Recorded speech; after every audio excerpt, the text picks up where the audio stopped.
If you're looking to resize an image in Gimp, I'm going to show you exactly how to do it, so follow closely.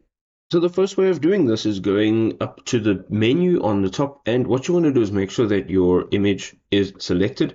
You can do so by using this select tool, clicking down on it, and then going up to layer on our menu and looking for scale layer.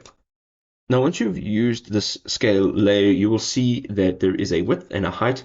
And what you want to do is you want to make sure that you're adding in the width or the height. And what will happen is once you click scale, it'll actually resize the image in proportion, making sure that the aspect ratio stays the same. So for example, let's just make this width 1000. We're going to now say scale and see what it comes out like. That's what it looks like, and it has kept its proportion. Now let's take a little bit more of a hands-on approach. Again, we want to make sure that our image is selected, and on our keyboard we're going to hold in shift and we're going to tap on S. Now this will bring up this scale tool. This is what the icon looks like. It's a little dash and an arrow and a block.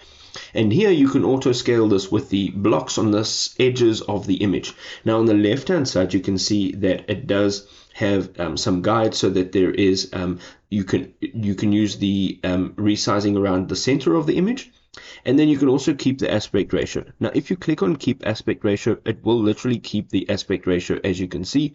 But if you select this off, you can literally move this and resize it without keeping that aspect ratio. Now this was an awesome guide. If it was helpful, drop us a like. We will see you in another awesome video. Peace out.